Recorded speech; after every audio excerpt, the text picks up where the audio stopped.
Jay, thanks for joining us. My pleasure. Good to be here today, Casey.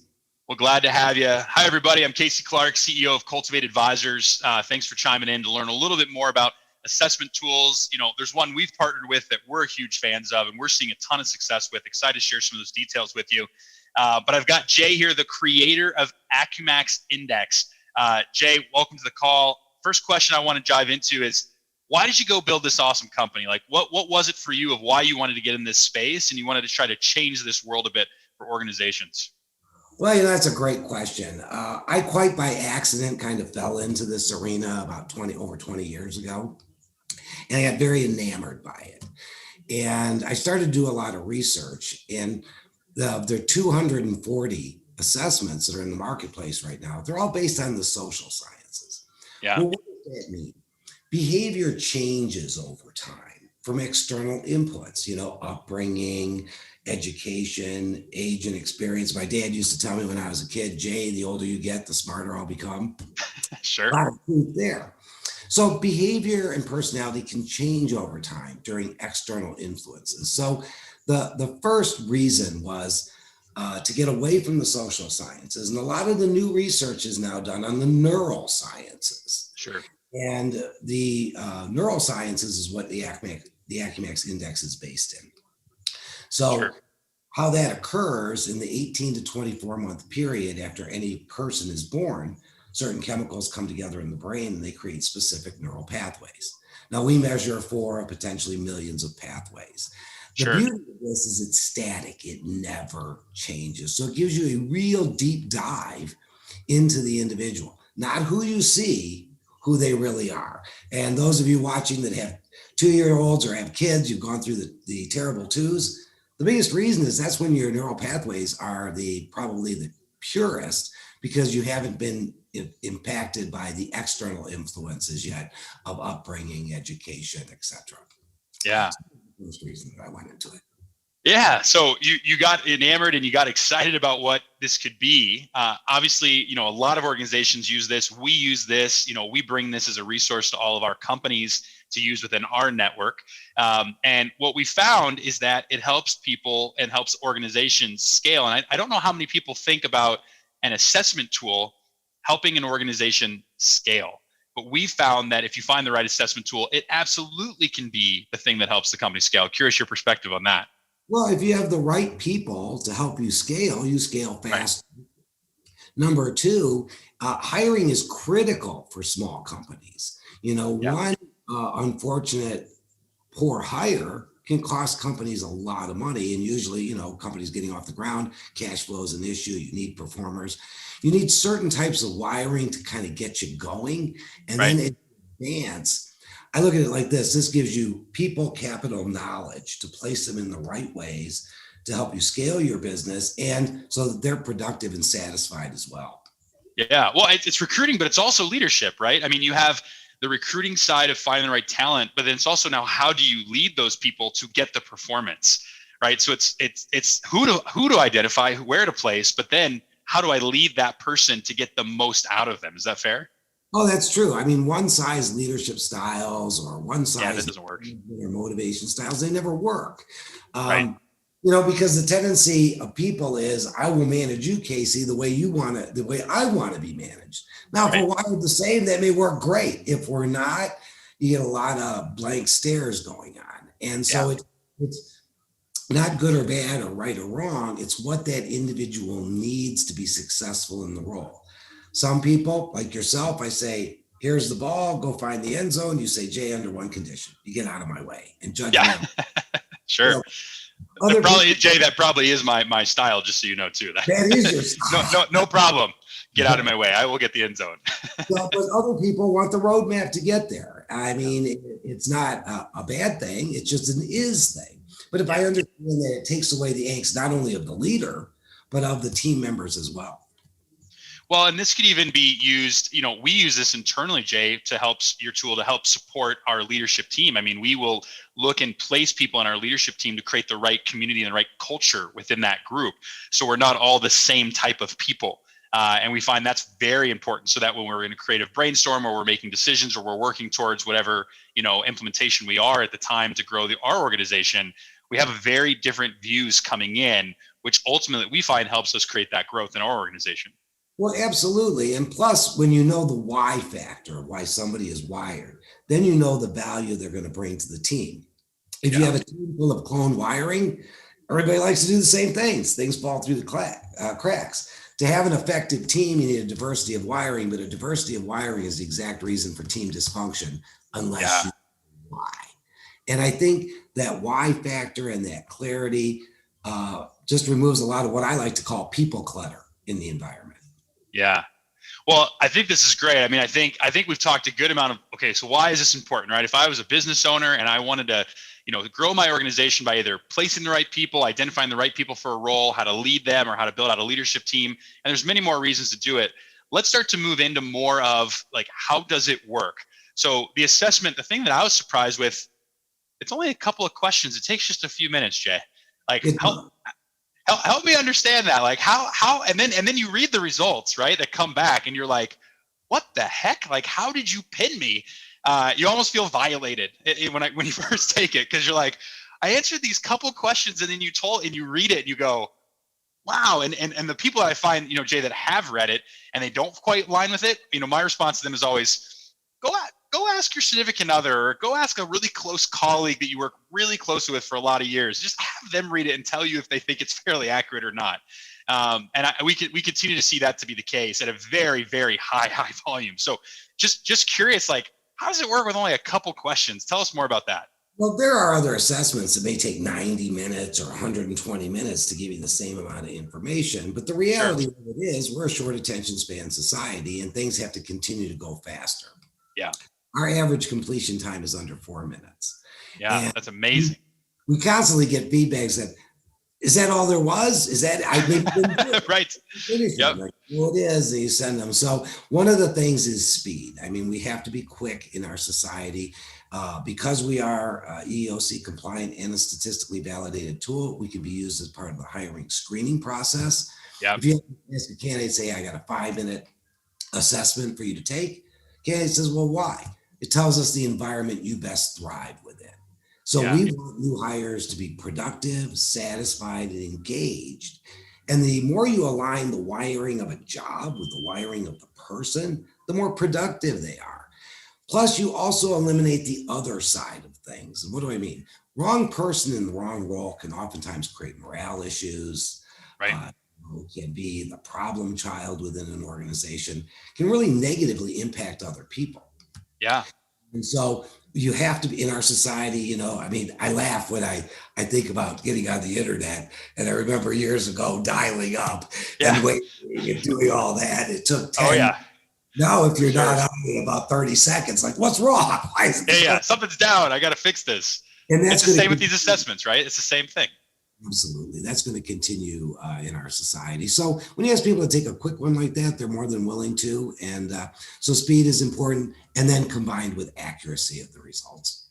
Well, and that's the thing, right? It's at first you're amazed by how short it is, but then when you get the results and you realize the accuracy and how much that supports what you're doing, you're like, wow, that's just a game changer. And so let's talk a little bit about recruiting. We talked a lot about how the value of recruiting, and there's probably a lot of people watching this, Jay, that they've either recently hired people, they're getting ready to hire people as they're continuing to scale their organization.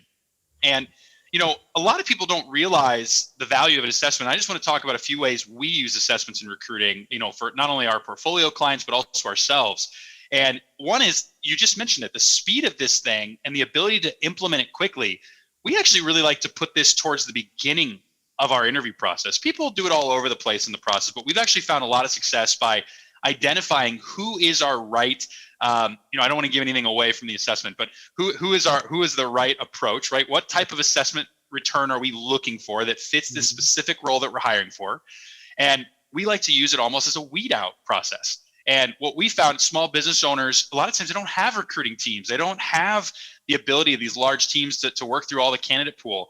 And this is a really great way, once you've done a little qualification, to send them through this to speed up, to go, is it worth to still have this conversation? Are you going to be fairly in line, and is it going to match? And then what's great that I love about the assessment, Jay, is that, and this is very unique in my experience from other assessments, you guys have this awesome breakdown of all the interview questions, not only for general interview questions, But then in addition, you have those specific questions based on how that assessment came back that would really tell you the pain points or opportunities of the individual.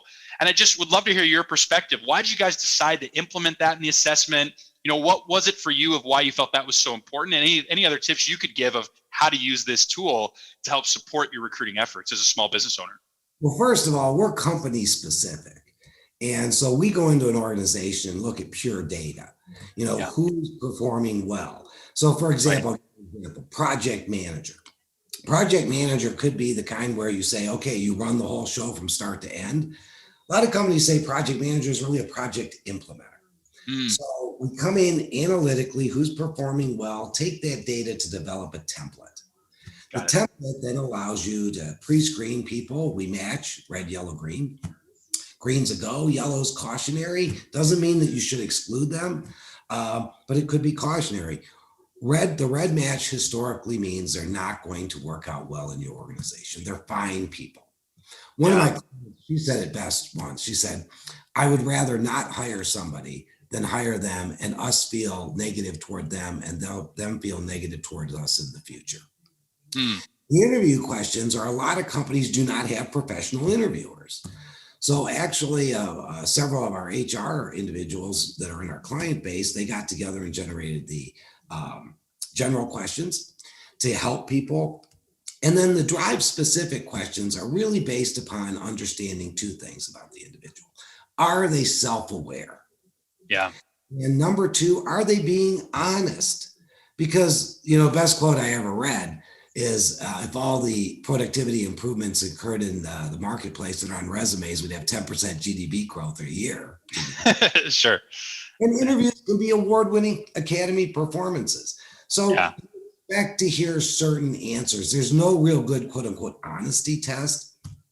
So if I ask an individual a question based on their wiring, I'm pretty much going to know what that answer is. Yeah. And so it really helps in, is the person self-aware? Are they being honest in the interview process? And are they also going to match the needs of my organization at that point in time? Yeah. Well, it's, you hit on something great. I talked about what's the right person you want to hire, but I love that you told it back, because I forgot about that step we did and we've seen done before. Is a lot of times these business owners, we don't know why our top performers are their top performers. It's a lot of people get distracted if it's a sales role. They're like, oh, that person's just really extroverted. That must be why they're the performer. And it's like, not always. There's probably some other drivers within. Let's have these folks take the assessment. So when a company onboards, right, with your product and opportunity, a lot of times it's using current employees to have them go through and identify, what are you seeing as patterns? And then you use that to kind of forecast. And now you have the recruiting tools. And I'm so glad you shared that, because that's such a big opportunity for organizations. Absolutely. Plus it gives you objective data. If I want to know Casey, I know what to go get, Yeah. And so there can be different requirements within organizations. And we've even discovered that maybe different, it could be the same organization, but different offices have different requirements based upon their locale, traffic, etc. So it gives you that ability to really align people. And then when you get good talent, the second part, as a good leader, be able to groom that individual and take them up the right career path to avoid the Peter principle. Because I look at the Peter principle like this: you promote somebody into a role they're not a fit for, then you could lose two people. You lose a good performer and you lose an individual. Or more, depending on the scope of their leadership that you've promoted them into. Absolutely. I mean, so it gives you some data, plus it allows you to also, we are so objective, we don't slant toward or against any particular wiring. We are very objective with strengths and limitations. So some of it can also be coaching. Yeah. It's like, okay, this is the team that you have. These are some of your strengths, but here's some of your areas of improvement to coach. And again, if you know why, people are much more open to coaching when they know the why factor from an objective mannerism than just being, well, you're this way. I think that's crucial. We'll talk about leadership in a moment, but one of the things that is really interesting about our recruiting process is, we have VPs that oversee so many advisors, and our VPs are very different in personality and how they operate and how they lead. And so it's been very interesting is we have seen, some folks in different regions, like you talked about, would come up through the process, get to that VP interview, and that vice president is able to use the assessment tool to go, I just know this isn't the right fit for me. Like we are not going to be great together. And they've learned just who they work amazingly with. And so it's just, I share that just because owners, they haven't used an assessment before, or maybe they haven't been able to, get the recruiting process this dialed in to help create the scale of the organization.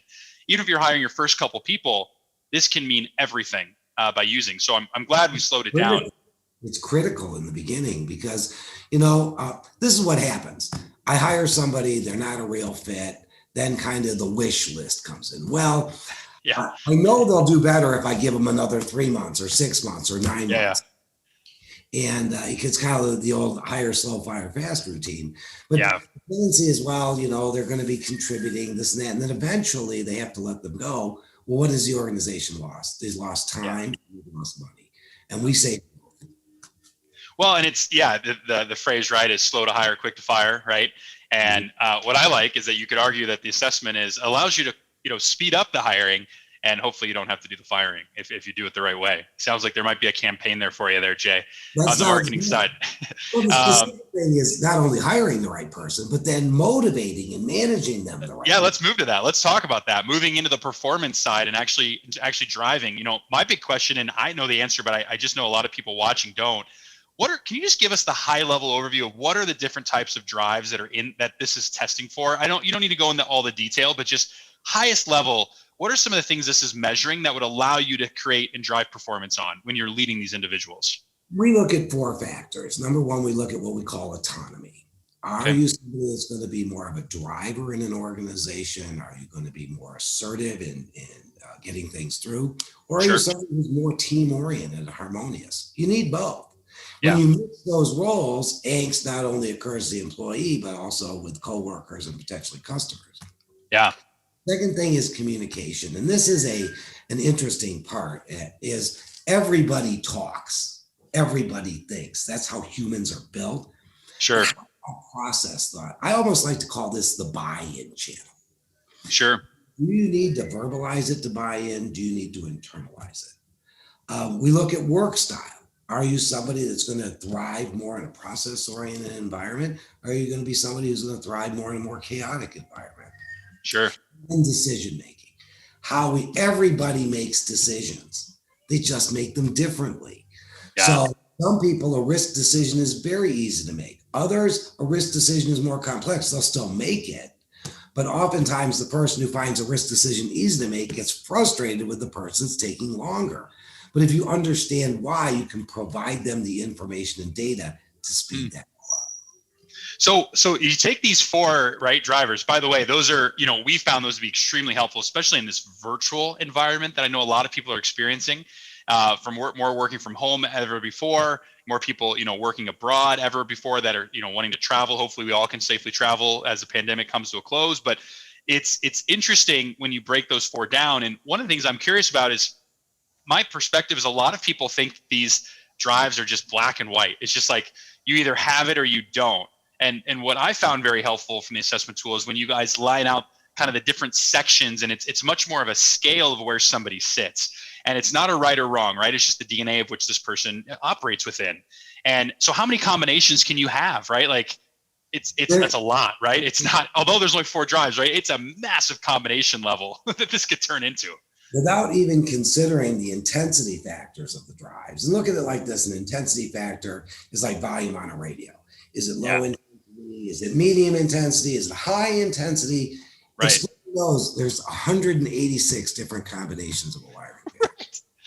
So when you think about 186 wiring of individuals and you wonder why a leader can't work with a specific type, or it's like, that makes sense. And that's why you want to slow down, get this data. And so it allows you to set this up. The other piece, Jay, that we've seen a lot of success with for the companies that we have used it as well as ourselves is this common language and this common alignment of how to approach projects together, or the collaboration of working together. And so I just wanted to see if you had any perspective on that. It's not just that leadership is not just top down, right? Leadership is also side to side. It's leading up. When you start to become clear on somebody else's assessment and there's an open dialogue around it, it opens up this conversation to this, this unbelievable opportunity of productivity. Would love to hear your perspective on that. No, it does. It creates a good environment, if I'm dealing with somebody who's an internal thinker and I'm an external thinker, I say, hey, I need some. One of my clients, he nailed it great. He said, I have to go on a rant. And so because I process verbally. Well, if the other person understands that, then at the end of it, I can kind of summarize it. If they're an internal thinker, hey, kick that around, sort it back and get back with me. So it creates a very easy language without somebody getting confused on, and that's the beauty of it. It's it's a very positive language. Hey, Casey, I'm an external thinker. I understand that, Jay. And we use even shorter terminology than that, but this is so everyone kind of understands. Well, I have a great example for this. This just happened to me 2 months ago. I went back and read all of my executives' assessments. And the reason why I did is I was sending out reward planners, compensation, changes for the year as we got into the new year. And it was very easy for me to identify based on the drives. Okay, who am I going to set up a call with and walk through it with them versus who do I know I need to send it to them in advance, let them email me back questions, let them process it before I go into that conversation and work through that discussion and work towards alignment. And that's powerful, right? Like, and it allowed all of my meetings to go very well, get through that very quickly. I know a lot of owners have a lot of angst, when they have to go through those types of conversations. So I find the assessments can also just build massive amounts of confidence because it's impossible to remember these 180 plus wirings. It's impossible to remember how to approach. But when you have a big initiative, or you have something you're trying to lead your people through as an owner, it's a lot easier just to pull it back up, reread it and go, got it. This is how this person thinks. So I should do this because of, X, Y, or Z, whatever you're solving. So it's a great tool. We have an example as saying that you just perfectly executed. When you give to the other individual what they need, your message is received more successfully. That's awesome. That was a great. That's awesome. That's awesome. Well, feel free to quote the example, Jay. It was very, very, very helpful and very valuable. Let's talk just a last kind of quick question here, more on just what does this look like? So somebody takes the assessment. It takes, on average 4 minutes, like you shared. It's very quick. It pings back. You get the assessment. How big is this report? Is it just a couple pages? Like what's all within these reports when they come back at a high level? Well, we have 14 different situational reports to be used. There's a few that we consider to be key, that you want to look at with the candidate. But we have situational reports, how to build somebody's self-confidence, coaching tips, their strengths and limitations, remote engagement. You mentioned that. It's big right now. We had a call, it was back in August, and it was my director of IT said, we need a remote engagement report. We had that out and deployed within a week. So you have different reports based upon different situations. And so we can overlay 2 wiring patterns, look at it not only visually, but have a report on what could create issue between them, look at a group. So, the whole PDF that comes out is like 30 some odd pages. No, we don't. It's big. But you can use them. The drive intensity, effective engagement are the real key reports to understanding who the person is. And then you use the situational reports as necessary. Jay, I love it. I mean, it's a great report. You've done a great job. As my team, we've gone out and scoured and met with many assessments. We were with a different assessment company before we found, your organization. And I just got to tell you, you've done a great job. Like, we're huge fans of it. We've really enjoyed this partnership. We love bringing this as a perk to all of our, community. So if community members are watching this or folks that are interested in talking to Cultivate, know that when you join our organization, you have the ability to get 10 free assessments that you can use to try this out at no additional cost to you when you're partnered with us. And then we've got a special program that Jay's worked out to help support small business owners in their scale that we'll give you more details about if you're interested. But Jay, you've just done a great job. We're big fans of the AcuMax and excited to see what you're going to continue to build. Any other closing remarks you'd like to share with these business owners as they're continuing to evolve and grow their business? We've really enjoyed our partnership with you, and you've given us some great ideas. I'm all about ideas. We've made changes based on recommendations that you've come up with. We need this done, or what about this? So it's been really a great two-way street, and awesome. Not only creating a better assessment through the input, but also through the services that you give to small entrepreneurs and small businesses to get them going in the right direction with the right people, and then all the other advice. So it's been a great partnership. Well, Jay, I appreciate you saying that. So everybody listen in. If you're not using an assessment for recruiting, for performance, for collaboration, for leadership, What are you doing? One of the best things to put in your business. Would love to have a conversation with you about it when it makes sense. Jay, thanks for joining us. Thanks for sharing all your wisdom. Great job again on the business you've built. And we'll see everybody around the bend. Casey, thanks so much for having me. It's been great. Awesome. Thanks, Jay.